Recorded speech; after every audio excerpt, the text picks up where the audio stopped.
Alright guys, today, hopefully you will finish coloring your neurographic so that it's all finished here. You see I have still some work to do, but you're going to get it till it's finished, okay? So let's talk about some pro tips. If you're using colored pencils, we've learned that you need to always have a nice, sharp colored pencil. Okay, have it a long amount there, sharpen it. Color on the side, not the point. And some of you might have a hard time controlling, getting it. If you hold it like this, you can control it a little bit more than if you're like that. Some kids don't mind doing this. For some kids, it's fine, okay? Always don't have anything underneath. You can see there was like a piece of paper underneath, or sometimes like little eraser bits. You want to make sure that you like smooth, get rid of everything that could be crumbs or whatever underneath, or another piece of paper, and you'll have a smoother line. Also, if you're working on your sketchbook, it's nice to have that soft sketchbook rather than just a hard table.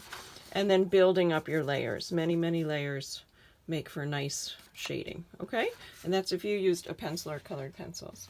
Now, let's talk about improving our shading. Hopefully, you have picked either a warm or a cool color scheme, and if you don't have any colored pencils or crayons, you've been doing this with just a pencil. Everything is a value scale, your gradient, okay? You're going to stick to your warm or cool color scheme or your pencil shading. Don't mix and match, all right?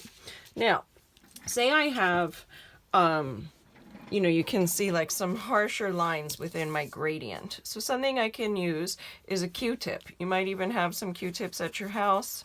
And if I take that Q-tip, I can really kind of blend that gradient.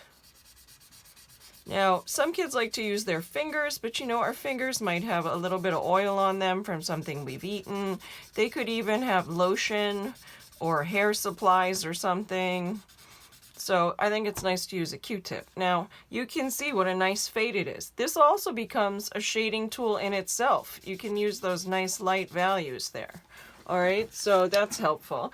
If you don't have Q-tips in your house, you can use just a napkin or a paper towel or a piece of toilet paper, and you can put your finger like this, and you can blend it like that. Okay, so I think you should, for the final step, go get some Q-tips or a piece of paper towel. Now, another tool is, if I was using colored pencil, here I use colored pencil, I could also take my white colored pencil, and this kind of acts as like a blending tool also. You could put a little white in there. Could use the Q-tip and smooth those out. Okay, or I could, if I didn't have a Q-tip, I could use the paper towel, the toilet paper, the napkin. All right, and if I was using crayons, so see I used this crayon, I think was the color, this crayon. If I have a white one, you can see I found this white one in my kids' bin. I can take the white crayon and kind of blend that out, and then I can use this also. This is not as effective on the crayon. The crayon kind of gives me a little pushback because it's so thick a layer. The Q-tip works really great on colored pencils or regular pencils, okay?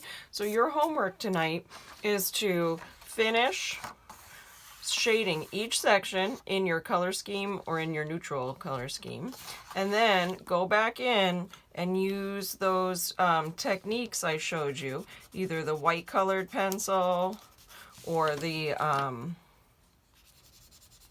Q-tip, and go back in and just really improve the fade, the gradient from place to place. Okay? And by Monday, this should be all done. Thanks.